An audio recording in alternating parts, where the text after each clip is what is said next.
Oh, really? So, some friends of ours both retired from the post office. Nick Morris, Sally Sanders,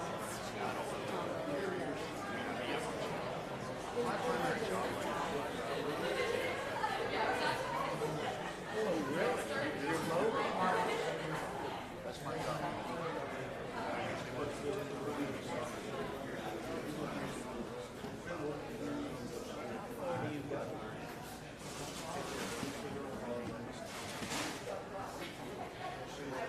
It's about 30 post offices.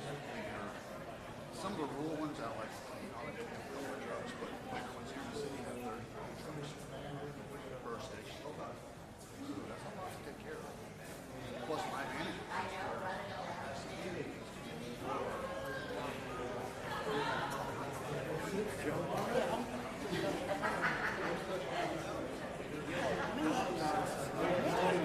I saw him. Yeah, I saw from.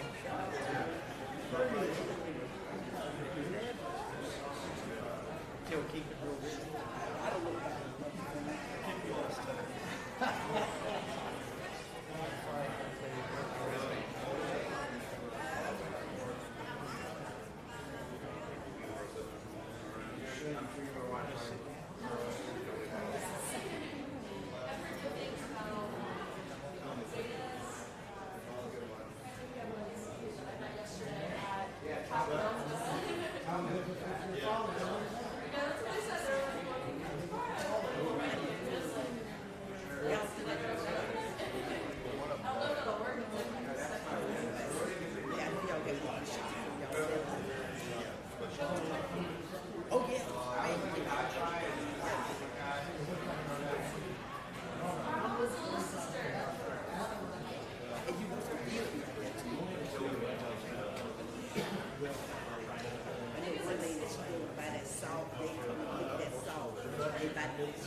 right here. Perfect. I want to get everyone in so they move the podium.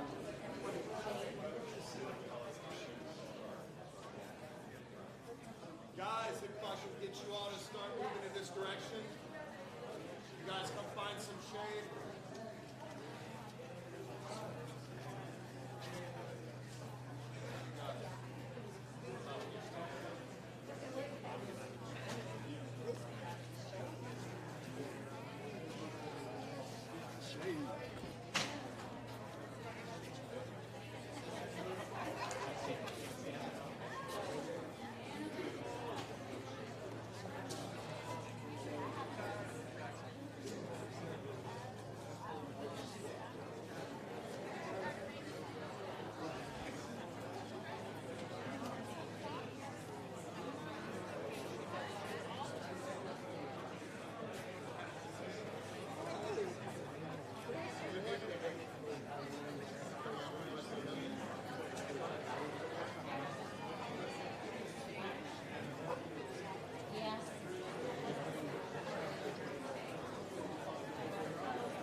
got her family babysitters.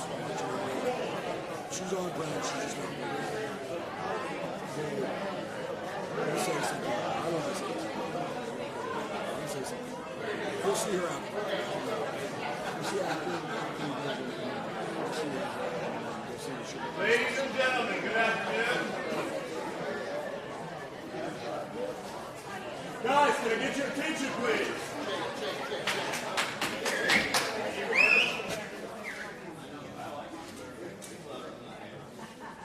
Ladies and gentlemen, good afternoon. Before we begin Frank's service, I'd like to ask everyone to take just a moment to check your cell phone. Please make sure it's either turned off, on silent, or on vibrate for us. Thank you, everyone.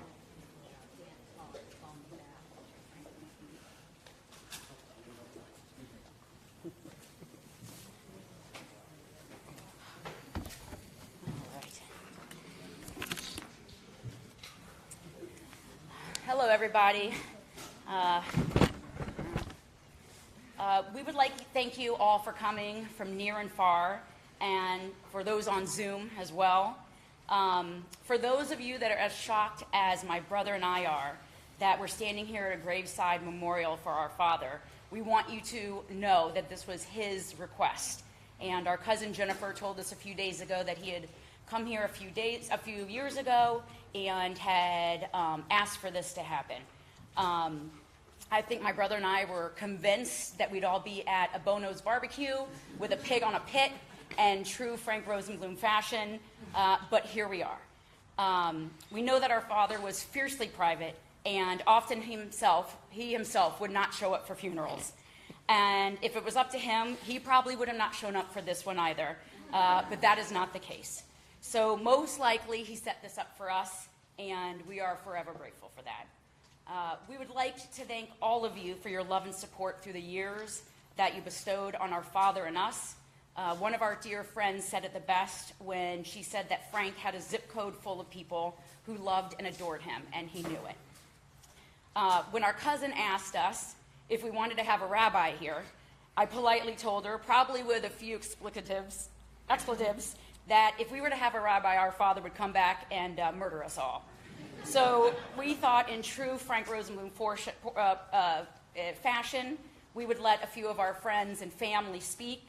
We, of course, would like to invite anyone who would like to speak, although it is extremely hot, and we will make it to another venue, so we would like to try to keep this as quickly as possible, me included, so I will probably pare it down. But we'd like for you to share all your memories that you have, either today or at a later date, so we can pass them on to Hazel and the future children that hopefully we'll have, and because we want all those memories to be had.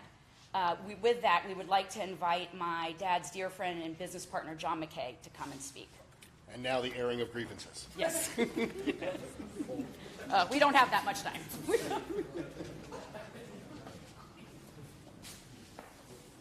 Well, Leanne said I could talk as long as I wanted, so I thought 4 hours would be a good time to start. And I'm not the rabbi, I'm a flawed Episcopalian, so. He always wished that we were Episcopalian. In fact, he wishes that Hazel was in an Episcopalian school right now. There you go. I first met Frank about 40 years ago in Sarasota when he was developing real estate, and I was a mortgage banker trying to obtain his business. I learned right away that he was a unique individual with a brilliant mind. Frank could visualize real estate opportunities that others could never see. In fact, a friend of ours named Mike Folio, who maybe some of you know, used to be head of real estate at Home Depot, said Frank was the best site visualization person in the entire country, which was exactly correct. Later on, Frank and I became partners, and we developed a number of projects successfully together, thank goodness successfully. But in the mid-90s, Frank pretty much gave up development and is somebody we should all admire because he came home to take care of his parents in their final years. In fact, we were here I wasn't here for your mother's funeral, but I was here for your father's funeral. He did that because family was most important to Frank, and the extended family as well. And John Leanne and John Frankie loved you both so much. He was so very proud of everything you accomplished. And he was so pleased that he lived long enough to see his granddaughter. That was very important to him. Frank wouldn't want this to be a wake. He'd want it to have a little humor in it. And he had a unique sense of humor, perhaps best explained by the name of his boat in Sarasota, Breakin' Wind. And I want to share two stories with you that also illustrate his humor or the fun of being around him. And these are the only ones I can share in mixed company. When Frank and I would travel, and we'd get on an elevator full of strangers, and everybody's quiet, as you know, when you get on the elevator, Frank would take great delight in speaking with each and every one of them. And you cannot imagine how that unnerved people. And when we left the elevator, we'd always be laughing. It was just a sight to see. Another story, once Frank and I had an assignment from Home Depot to build him a store in Houston. And so we flew, to College Station. So we flew to Houston and rented a car. And the only car we could rent, the only car available at the Hobby Airport was a Yugo. And it's hard to imagine Frank getting into a Yugo. But we did that. We drove to College Station, did the work we had to do, and then we realized we were late for our return flights to Florida. So we packed back in that car, and Frank drove 95 miles an hour from College Station to Houston. And the reason I know it was 95 is because that's as high as the speedometer would go in the Yugo. And when we got to Houston, we wondered how we were going to stop the car, and we thought we might have to put our feet through the floor like cartoon characters and come to a screeching halt. It was always fun with Frank, and I'm glad to tell you we made our flight that day. Frank was a dear friend, I'm sure, to everybody here. And if you were in trouble at 3 o'clock in the morning, no matter how far away you were, and you called Frank, he would come to your aid. He would call my mother and chit-chat her up. She lived in Winter Haven. And she absolutely loved him for that. He came to both my parents' funerals. Leanne was there at my mother's funeral. And he just offered great support in doing that. In fact, talking about support, he was best man at my wife Michelle's and my wedding. And my children thought the world of him. In fact, my oldest daughter, Trisha's here because she thought so much of Frank as well. He genuinely cared about others. Frank was indeed a unique individual. God broke the mold when he made him. He was a combination of intelligence, vision, humor, loyalty, and love.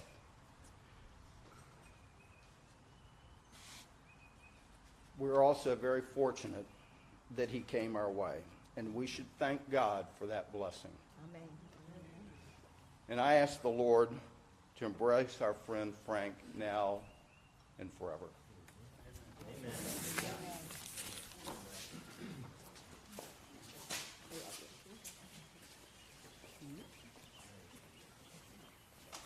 We'd love to, if Carol Michael is comfortable joining us. And again, if you're not comfortable, we understand, even though we spoke about it. This is not a command performance, I know. We love you.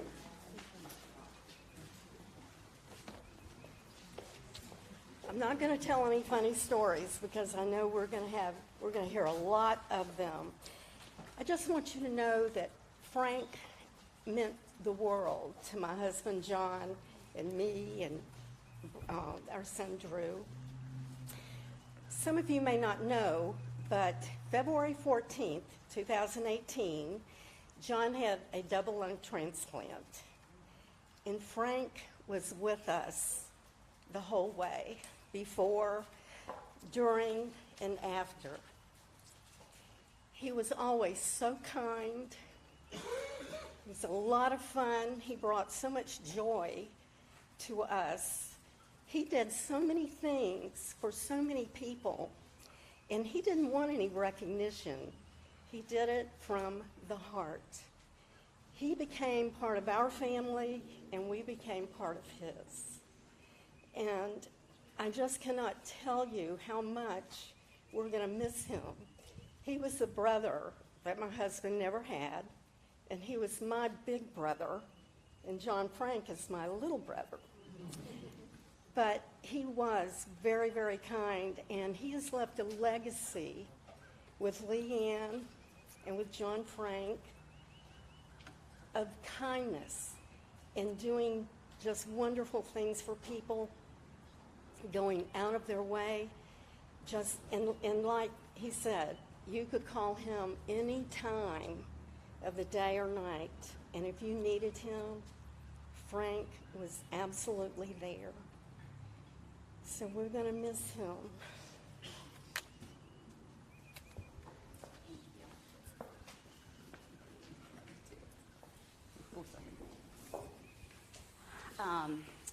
We'd love to call Gary Lewis, who has been a very dear friend of my father and a colleague in the real estate business as well.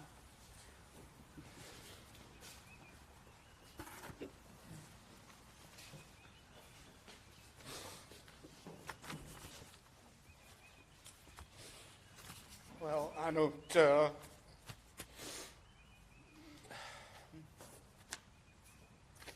think I'll be as composed as the other two, but I'll give this a try for Frank. I've known Frank for over 40 years, and he's what you describe, and as I've here today, is really the true brother, and the brother through friendship. I know a lot of people define friendship differently.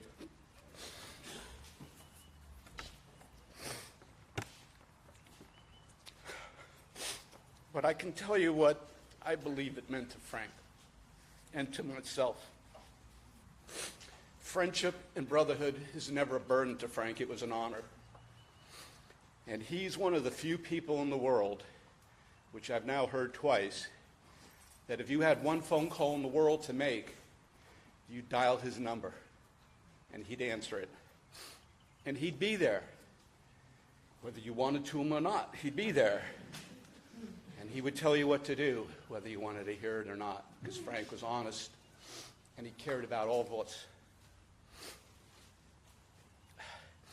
He'd be rolling up in that old truck, get out, and come up and say, give you a hug. What could I do? He sat for numerous surgeries with my wife. He'd always ask every day about my mom and dad. He would tell me, I'm going to stop down and take your dad out. I'm going to pass by for lunch. I'm like, Frank, they're in Boca. It's 5 hours away. He's like, I'll be hungry by then. They called him the Jewish Santa Claus because he'd just stop in.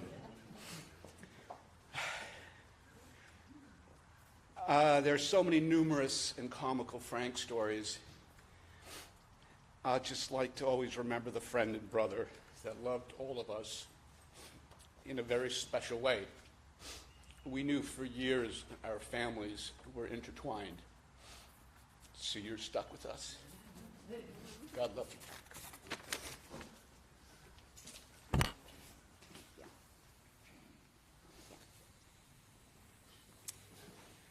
We'd love for any of the forts to come up if you're okay doing that.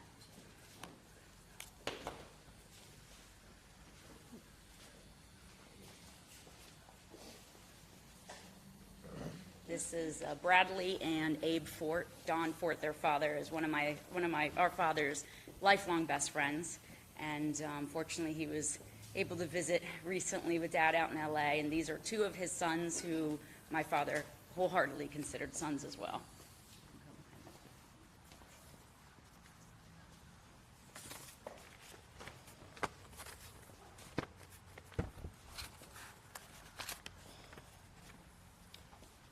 For those who don't know me, my name is Bradley Fort. Frank enjoyed taking linguistic liberties with my name. Sometimes I was Bradley B, Bradley, Beefy, that was one of my favorites, or just B, or some variation he would come up with. Frank was one of my dad's oldest and dearest friends. To try to remember my first memory of him was just impossible. He knew me before I knew me. The Rosenblums were part of our family, and we were part of theirs. I have this kaleidoscope of rolling images through my memory of Frank, and sometimes I cannot even remember the context. As a young child, I knew him just as Rosenblum. My dad would always attribute quotes to Rosenblum. One in particular, "We are here for a fun time, not a long time." Rosenblum called me up one day and said, "Hey, Beefy, you want to go to lunch today?" I said, "Of course." He picked me up at our office on the south side of Jacksonville, and we were headed down I-95. Did not occur to me to ask where we were going, but as we passed St. Augustine, I thought I might ask. "Hey, where are we going to eat?" He said, "Daytona." I said, "Frank, we're driving to Daytona to eat lunch?" He said, "What, do you have a pressure-packed schedule? Plus, this deli in Daytona has the best Italian sub." And of course, he knew the owner. I had the opportunity to be a sidekick on some real estate ventures. We worked in Valdosta, Georgia. We walked into the planning and zoning department, and we needed to get a group of city officials on our side. We were not from their town. Frank did not know any of these people, but by asking simple questions, he showed an interest in people and easily worked our way through the maze of local government. Everything with Frank was about relationships with people. He made friends everywhere he went. He never forgot them, and they never forgot him. After our meetings, it was time to eat. No matter what city we were in, Rosenblum knew where the best grub was, and most of the time he knew the owner. So, if friends and food were the top two on his list, I would say a close third was cleanliness. One day we were headed back to Jacksonville from South Georgia. I had not washed my Suburban in a long time. Looking through my dirty windshield, Frank says, "I really like clean glass." "It doesn't bother me," was my response. He didn't say a word. Later we had to stop for gas. Then we're back on the road. Not sure how long, but I noticed my windshield looked funny. For some odd reason, Frank's side of the windshield was completely clean. And as my eyes traced over, I noticed this bisected center line of the windshield where my side of the windshield was totally dirty. He had pulled a fast one on me. At the gas station, I was unaware he had squeegeed his side of the windshield and left mine alone. We just busted out laughing as we continued on our journey. Another time, we stopped at a Winn-Dixie at a shopping center that we were managing. I had no idea what we were doing there. He takes me over to the aisle where all the pickles are. He said, "B, do you see all these pickles? This store has a good manager. He knows his customers. He has a customer base that likes a lot of different kinds of pickles, and he gets them the things they want. You go to another Winn-Dixie, you won't find this selection of pickles. Now let's go talk to this manager and see how he's doing, and let's find out if we can do anything for him." These were just the details in the world that Frank was uniquely gifted at seeing. Frank loved rental cars. He would keep them for a long time. I noticed he had been using a particular rental car for what felt like a month. I said, "Hey man, what's the longest you've ever held the same rental car?" He could not really answer. I asked, "Well, have you ever had one long enough to have to get the oil changed?" And he laughed in this high-pitched Rosenblum, "Ha! Oil changed? Hell, I've had the tires replaced on one." Frank would wear old clothes and drive an old car. And when I questioned him about upgrading, he would just say, "What do I care?" He was not interested in possessions. He was interested in people and relationships. That was his currency. He would ask me, how am I doing? And I would explain the logistics and the circumstances, and he would ask again, but I want to know how you are doing. How is Beefy? And if I was not okay,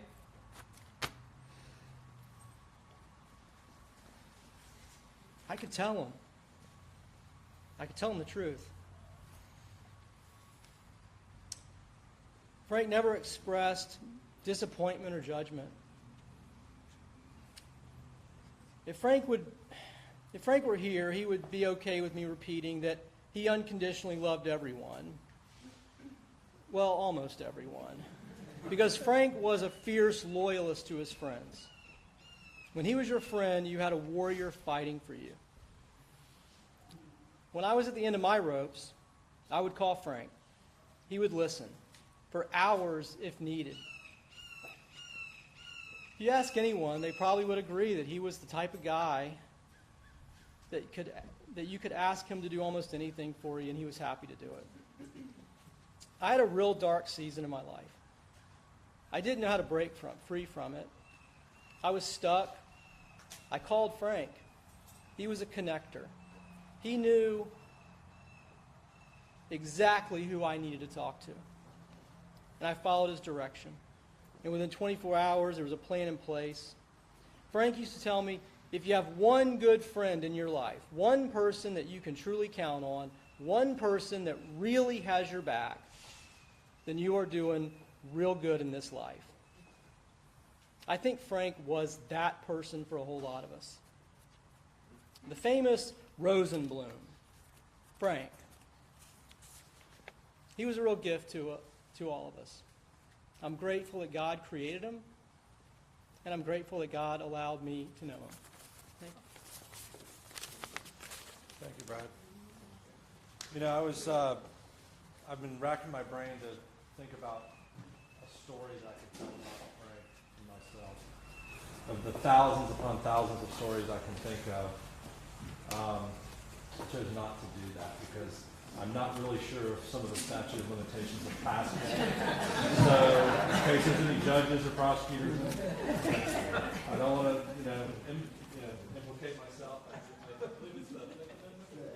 Anyway, so I just kind of wanted to let you know how Frank made me feel, and I'm sure I share this with many of you. And Brad touched on it with his interactions with Frank. Frank had an unbelievable ability when you were having a conversation with him to make you feel like you were the only person in the world at that point in time.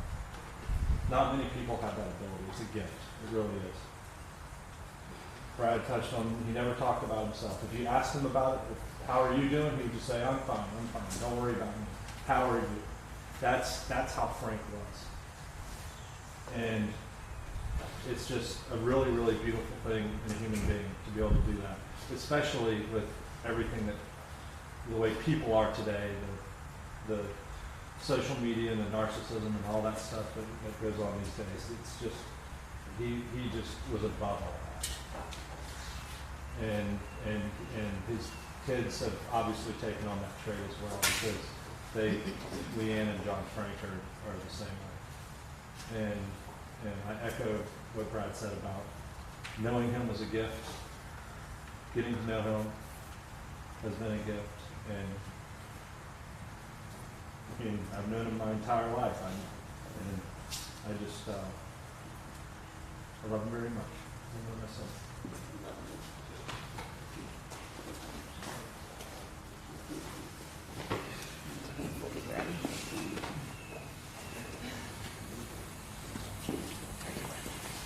Thank you so much. We're going to ask our friend Jake to come speak. Jake Ransky has actually been living with my father for the last few years and is a very, very dear friend of both my brother and mine.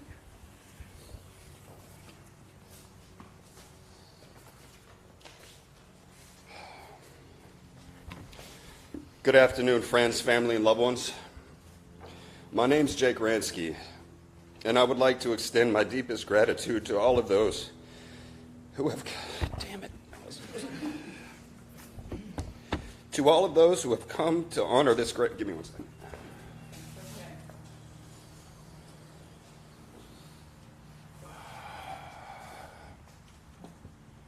To all of those who've come to honor this great man, Frank Rosenblum, we gather together not to mourn, but to celebrate his life and his legacy that he leaves us. Frank was a man devoted to his family, his work, and his friends, a loving man who always led with his heart. He was a father figure to me, as well to many others. He generously was unwavering and his humor unmatched. Frank lived his life with kindness and a warmth that will forever be missed. When I was 17 years old, my stepfather dropped me off at a homeless shelter where they drove off and left me. So I never understood what family was like until I got to meet the Rosenblums. Since I met Frank 8 years ago, I found an unbelievably supporting friend that quickly grew into a father figure, someone I grew to love and respect deeply. I grew to cherish this man more than my own father because he was there for me more than my own father, even though I only knew him for such a short amount of time. Frank Rosenblum may not have been perfect, and he may at times have been stubborn. Maybe he held a grudge or two. But for some reason I'll never understand. He was never that way with me. In fact, Frank was always supportive, always encouraging, and he was always there to tell me he was proud of me when nobody else was. No one in my life has ever done this for me, and even now it's driving me to be a better person and to make him proud. He single-handedly raised two of the best kids in the world. Frank raised them to value themselves and to value others. And in turn, they have done the same by spreading the love and pride that has come to be the Rosenblum name. Frank and I came to be roommates about 3.5 years ago. And in this time, I learned to love his crazy sense of humor. And I firmly believe that Frank is the only person that I've ever met in my entire life that was wilder than I was. Yet he was still the best father he could be, and a best friend to so many, and a person anyone could call on and ask for at any time.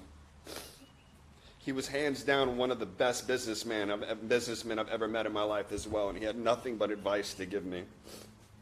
Knowing Frank the past several years and knowing that he was always in my corner and rooting for me is pushing me to keep moving forward as a man and be a better person.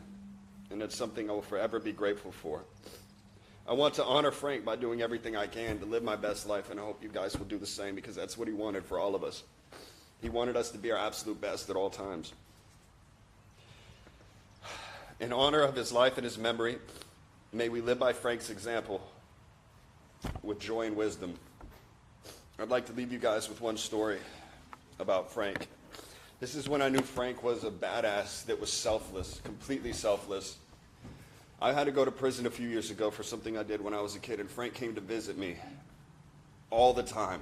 Before and after his heart surgeries, he never missed a beat. He was always there for me. And then the second time he came to visit me, he slipped me a chip bag, and in a low tone in his voice, he says, "The money's in the bag."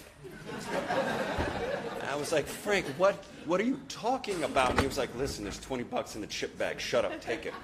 I was like, "Frank, you can't be putting yourself at risk for me." And the man insisted. He insisted that he do that for me. He just wanted to give me a little bit of comfort in such a cold place.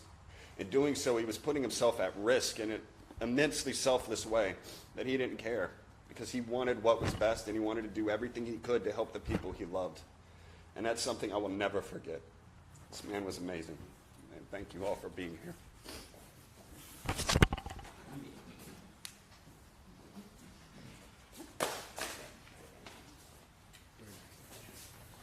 We'd like to invite Rhonda Passink and Barbara and Jerry, if you'd like to say something. We know that Rhonda wants to share a poem.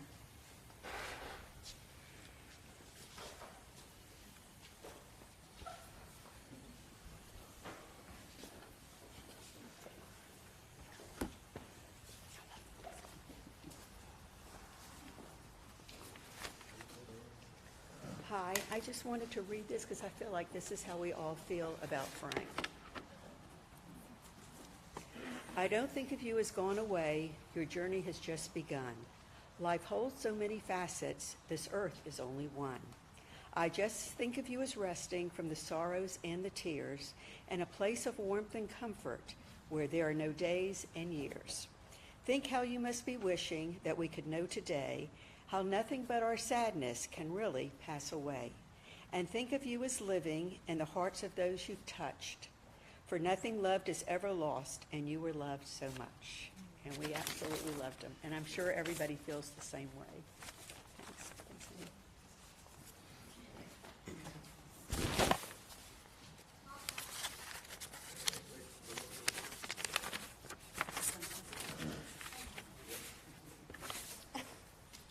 I'm going to keep this kind of generic because Frank was a very private person.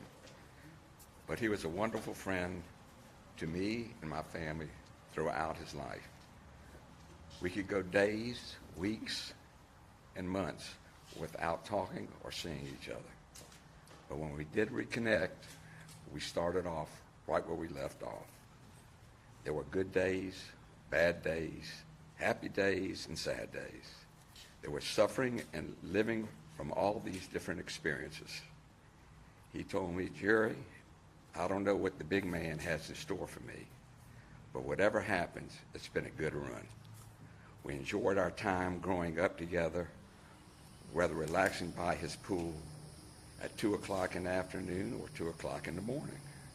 We enjoyed running the streets late at night or early in the morning, going to Bono's, going to Texas Drive-In, J-Note dances, or just having some party at somebody's house. We had many road trips together. I will say one story. He got his a brand new 442 Chevrolet back in the day, and at Gordon Thompson Chevrolet. You know, most people when they get a new car, you know, you take your time, you know, getting out of the dealership. Not Frank. He put that car in first gear and skidded out of the dealership, leaving black marks. He said, Jerry, I got to break this car in. I said, I'm going to pick you up tomorrow, and we're going down to Miami. I said, sounds good to me. And along the way, I mean, every stop, I mean, he would look out the side of his car, and he wanted to drag somebody. I said, are you crazy? He said, no, this will help me break in the car. So we took many road trips together, going to Miami, Nassau, Myrtle Beach, Charleston, Hilton Head, Orlando, Tallahassee, Atlanta, Tuscaloosa, Gainesville, New Orleans, Jackson, Mississippi, and New York, just to name a few. It was a wild ride and a great adventure. We had a great time at the University of Georgia, studying enough to get our degrees, playing hard and partying hard. Frank had a heart of gold.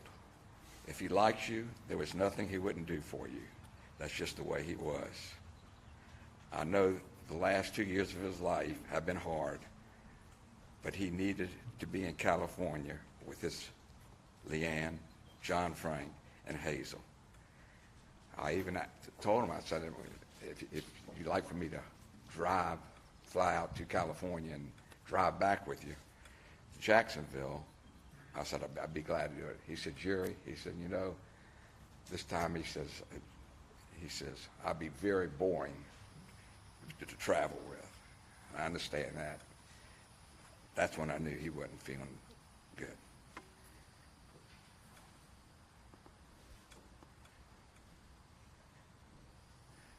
John and Leanne and Hazel were the love of his life.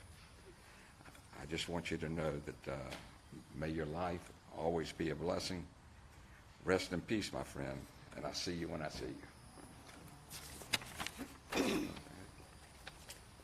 I didn't make a speech. I'm just, Frank, I moved here from South Carolina when I was 15, and I somehow met Frank, and I think it was at Bono's or someplace on Beach Boulevard, the first one. And he was always so much fun. And Jerry was at boarding school, and Frank went to Darlington. Well, Frank invited me for prom. I think it was a junior prom, so I went to see Frank, and we had a great time. And we had so much fun. I could call him at midnight, 2 o'clock. Oh, I said, "Are you sleeping?" He says, "Oh, no, I'm up." And so we had such a great connection, a friendship that was like no other. He was like, I could count on him for anything, call him at any time. He was a love, and he will be missed so much by all of us that knew him and loved him. Rest in peace, my friend. We love you. Sorry. Is this your phone? Thank you.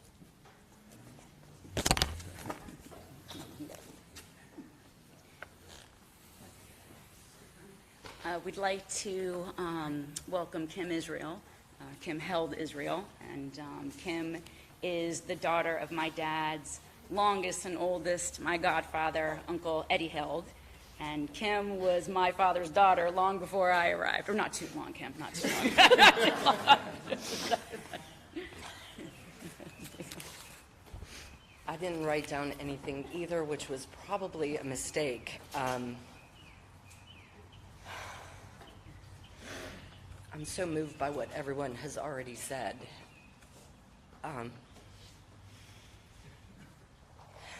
I've known Frank for as long as I can remember.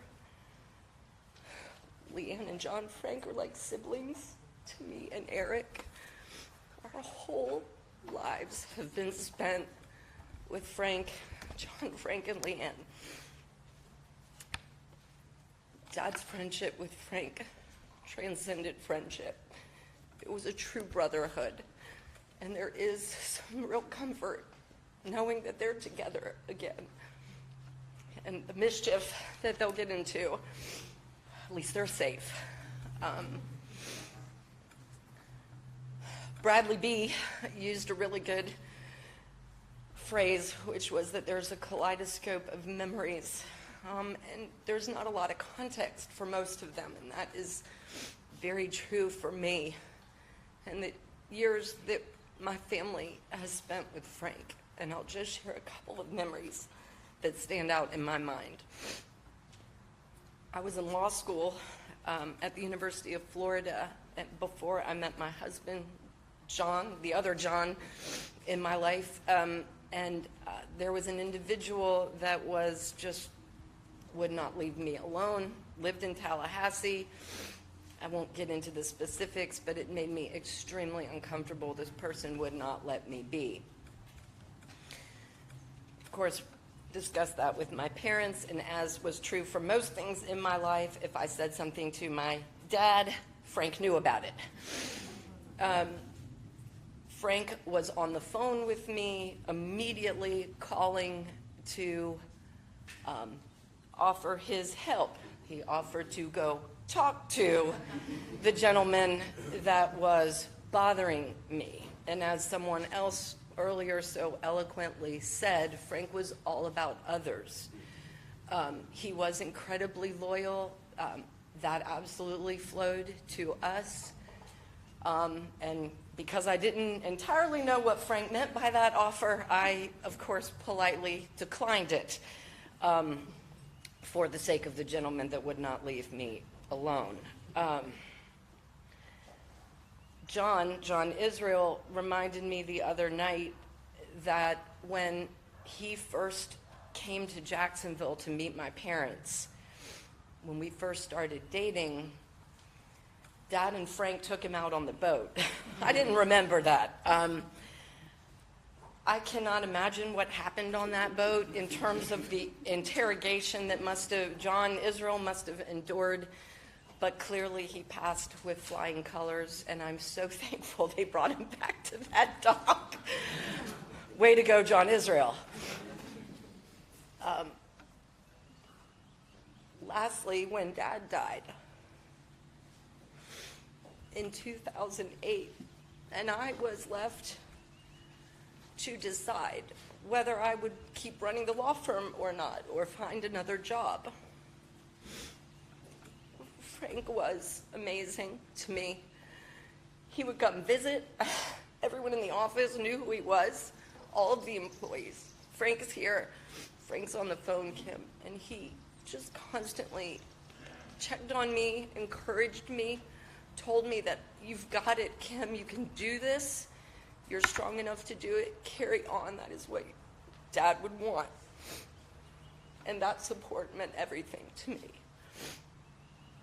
In later years, after John and I had kids, I remember so fondly that Aiden and Richie Rosenblum played basketball together, and he would come watch the boys play, always supportive. It was so fun to watch him experience the children in that way, celebrate them, always asked about the kids, kept track of them, everything they were doing, and like so many others have said, it was always about the others, never about Frank, and he didn't want to talk about himself. He wanted to talk about everybody else. And I just, Frank is someone that in my mind would always be around, would outlast all of us. And it's hard for me to wrap my head around the fact that that's not the case. But knowing that he and Dad are together again is tremendous comfort to me. I love you guys.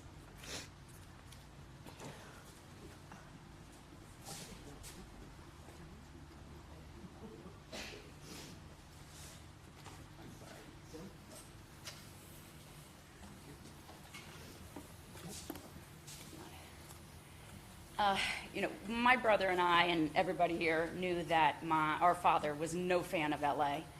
There was way too many heathen liberals out there, but he stayed there for us and for Hazel. And we want to thank him and for all of you for sharing him with us for the last 3 years. Although he escaped... Oh, MJ, come on. Harpo, you want to speak? Come on. We'd love to invite before we finish Harpo. Martin Gold, also known as Martin Gold. Come on. Oh, and Missy. Yes, and anybody, of course. Martin and Missy, Martin and Jerry Portnoy, they all went to University of Georgia together. I'll share one of my favorite stories about, my father called Martin Harpo. And one of my favorite stories that my dad would always share is Harpo grew up in a kosher home, came to, and you'll tell me if there's what the truth of this is. Came to University of Georgia, the rabbi did the whole kashrut thing. His family left, and Frank Rosenblum took him out for barbecue pork ribs. And so I think that is a not unfamiliar story that most people probably can share here. I love you. I have to follow that story. I know. I don't know if all of you know about kashrut, but we don't mix milk and meat. But Frank was teaching me how to make fried chicken. So I was watching in the apartment, and he would take the chicken, and he would dip it into the milk, and then into the egg, and then into the flour, and then he'd fry it. So Martin and I had a little apartment in Charleston before he got called to the reserves. So I made fried chicken for us for dinner. So the next day, Mama said, "What'd y'all have for dinner?" I said, "Fried chicken." She says, "Oh, how did you make it?" I said, "Well, first I took the chicken and I dipped it into meh." That was good that you said that. It's amazing, all of the tales and the memories that y'all have, but not unbelievable. It's just an absolutely amazing tribute to an amazing man that we all knew and loved. And what we have to say is brief, but filled with the memories that we have. Because besides all of Frank's playful antics, we all knew that he was a warm and caring person. When Martin moved out of the fraternity house, Frank found him an apartment and roommates. And the next year, invited Martin to come in to the apartment with he and Jerry Portnoy. When he would come down, he came down to Jacksonville, Florida, Georgia game one time, and they went to Rosenblum's, and Frank had loaded him up with shirts. Martin goes to pay, and Frank wouldn't take 1 red cent, which really blew Martin away at that time. I guess he wasn't aware of how generous always that Frank was. And he was amazing in all the many ways that y'all talked about. Frank would come up and down the coast to all of y'all's places, and he would come through Charleston and visit, whether it was for a day or an hour or a minute. And when my sister passed away, here comes Frank to say hello, and it meant so much to me at that time. And so, like I said, whether he would come to Charleston for a day, for a visit, an hour, just for dinner, whatever it was, we loved every minute. We treasured his friendship, and we always will. Thank you.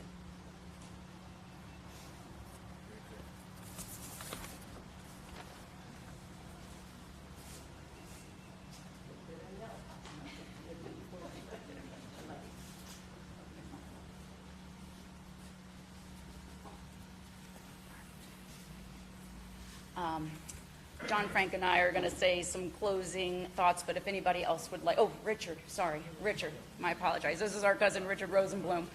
And if anybody else would like to say something, please feel free, obviously. Thank you. I think I'll represent the Rosenblum families, my brothers, and my kids and their kids. I'll best say it. We thought he was all ours, and I think it speaks volumes today that his reach with everybody. I could to myself. I didn't have a nickname. He had nicknames for all of us. T-Mobile. He had connections everywhere. Most of them good, some of them not as good. Jake, that was powerful, by the way. But the legacy, and we are so fortunate in the last decade and a half that he came back to Jacksonville to take care of Boppy and Honey and stayed here for the most part and got to know our kids. And he is, I always thought of him as a mixture between a Hunter S. Thompson character and Uncle Buck.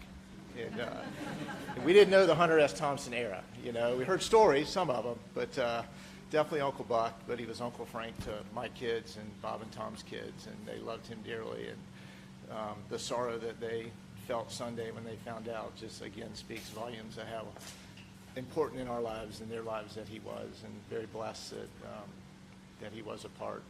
And he's going to be dearly missed from all of us. And I'll share one quick story that my oldest daughter said.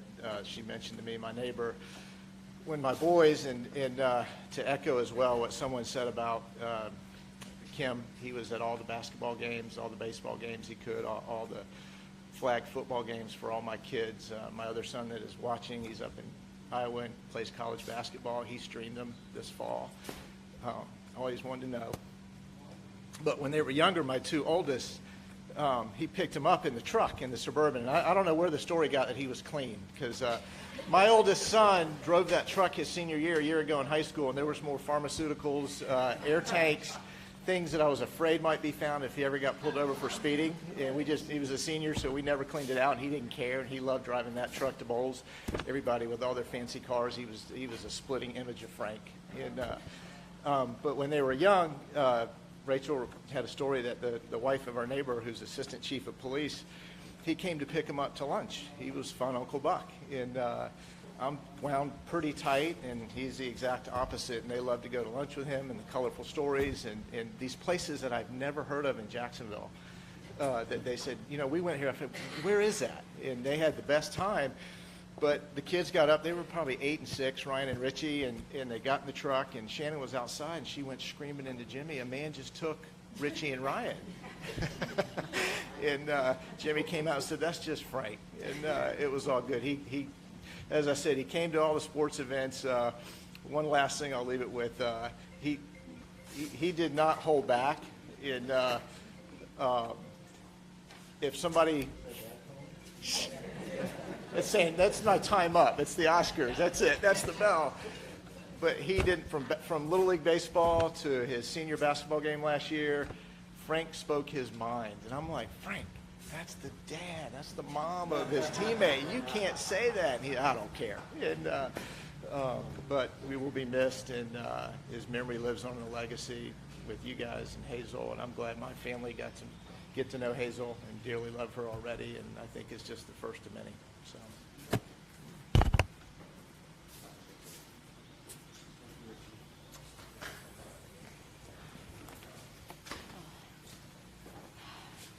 If anybody else would like to say anything, we would welcome them now.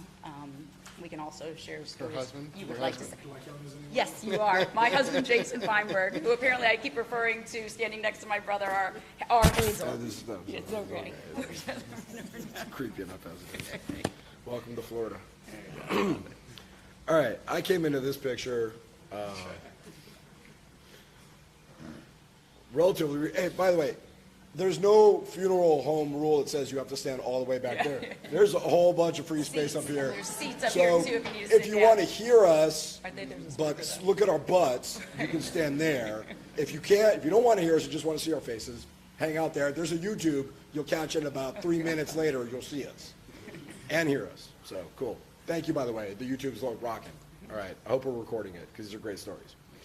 I came into this late, 2014, right before her birthday, and then off to Cabo and major trauma from a hurricane.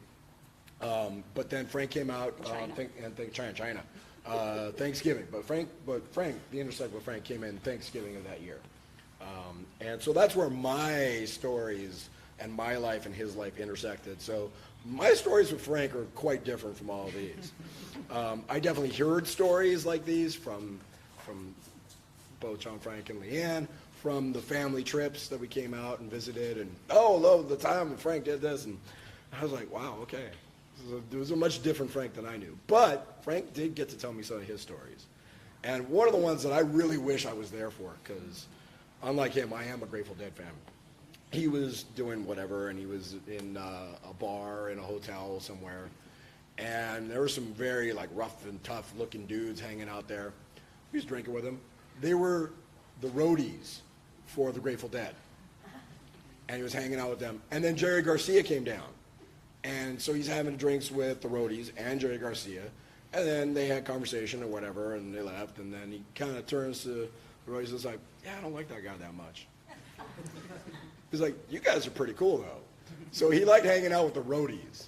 That really says a lot about Frank right there, is that and I get it.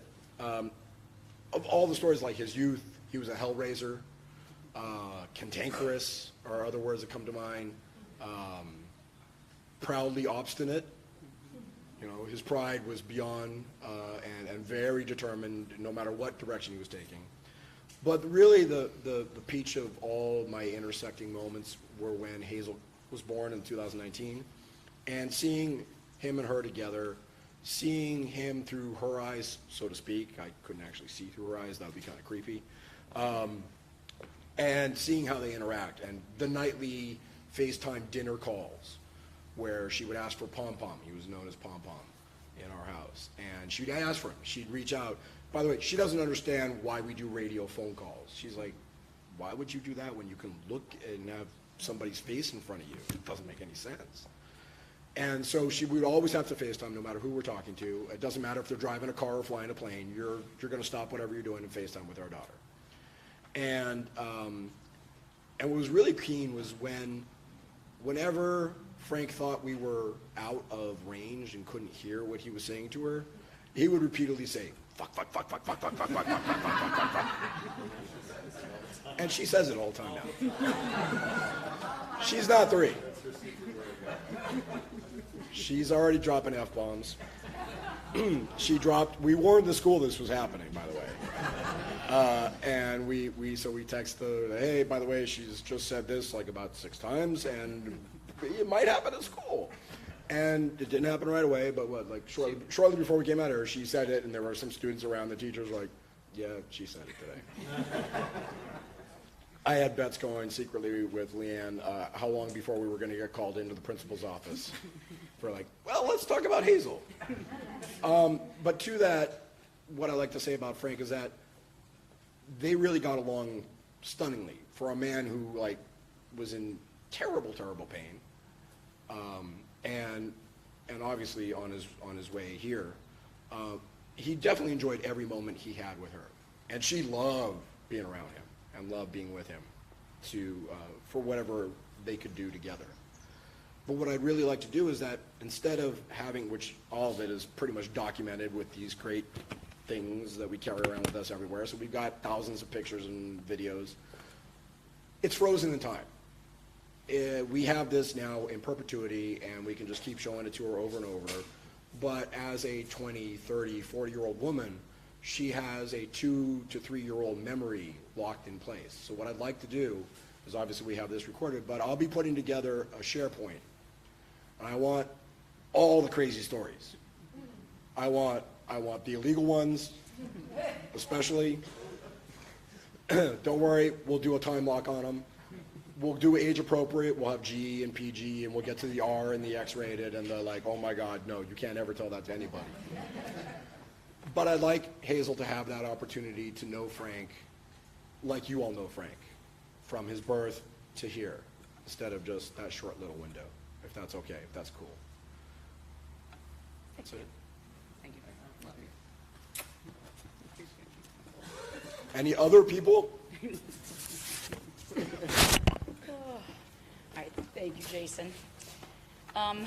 So Frank did try to escape Los Angeles one time, and he drove back here furiously, only giving my brother and myself a moment's notice that he was leaving.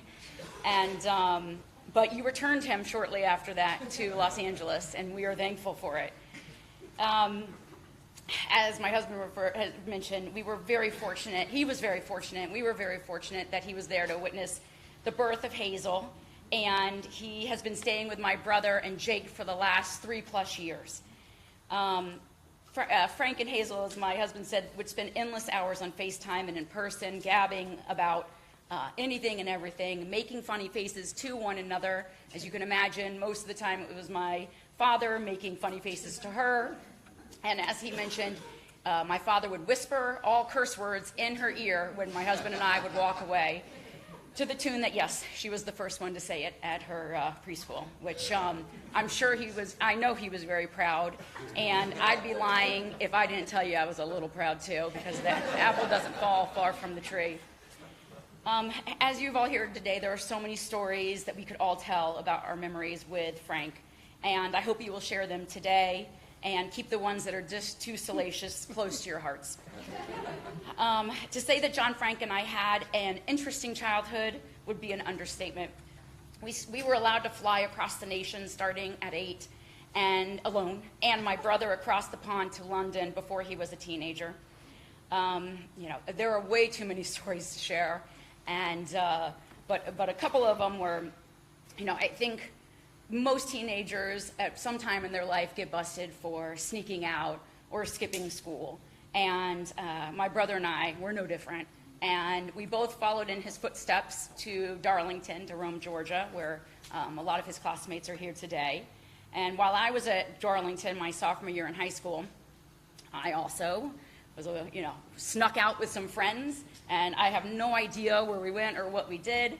Probably can't remember it anyway, and we all got busted, and we were sitting there at the disciplinary honor board, and there was like 5 of us and a whole host of people, and all they kept saying is, what would your father think? He is a proud alumni here. This would be so embarrassing. And it was all I could do to not crack a smile, knowing that my father was the one that picked us up that night and took us out on the town. So it was very, very far from normal. Again, there are hundreds and hundreds of crazy stories like this that I and my brother will hold close to our hearts forever, and we'll share with Hazel and, God willing, another child at some point in their future. We're looking out at the people that he loved and respected the most. And hopefully, we can only hope that somewhere right now he is on a boat headed to the Bahamas with his 2 best friends, Uncle Eddie and Clark Coit. And those 3 and you all who are here, just the stories and the love that he had for everybody is just, it's unexplainable, as Kim said. It's just that we are all so intertwined.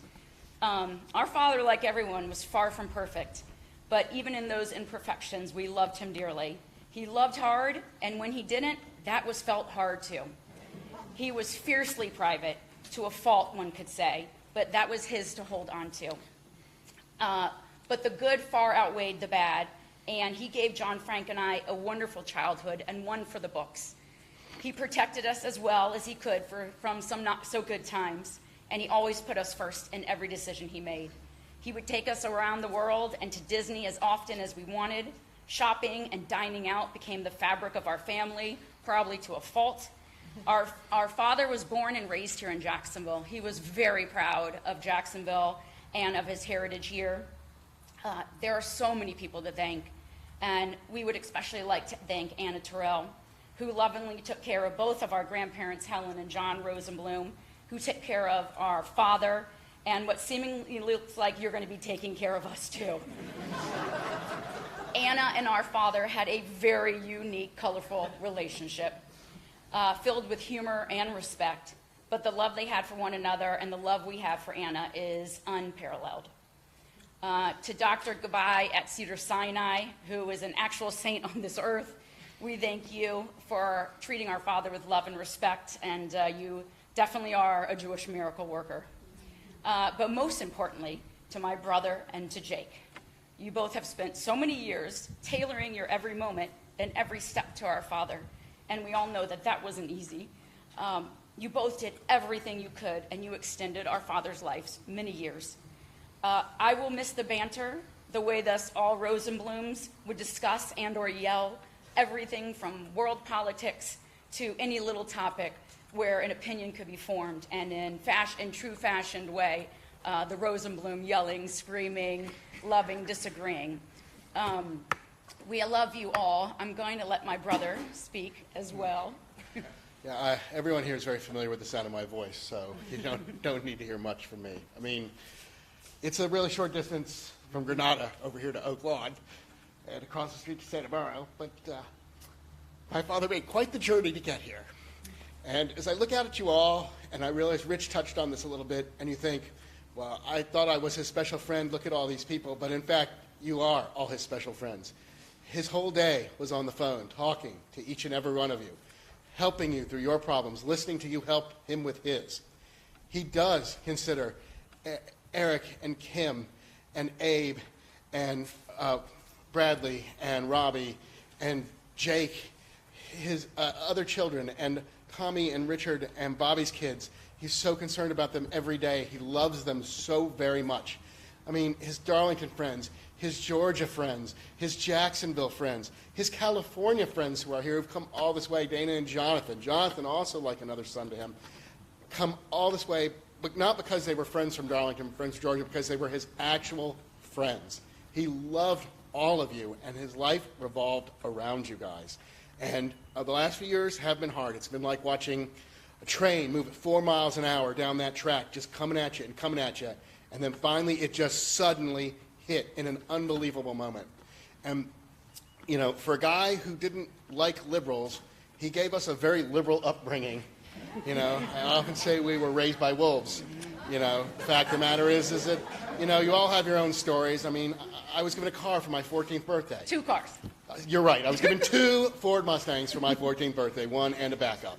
Because he knew there was going to be an accident at first, which, of course, there was. Especially since I wasn't able to get a driver's license for an additional 2 years. The places he took us, the things that he treated us to, the stories that you already all know. It's just mind-boggling to think that he's gone. And it's very comforting to see all the people whose lives he's touched. And I know as you look around, you're like, why is the pharmacist here? Because the relationship that he had with Dr. Nemo was as intense and as personal as the relationship that he had with John Michael and John McKay.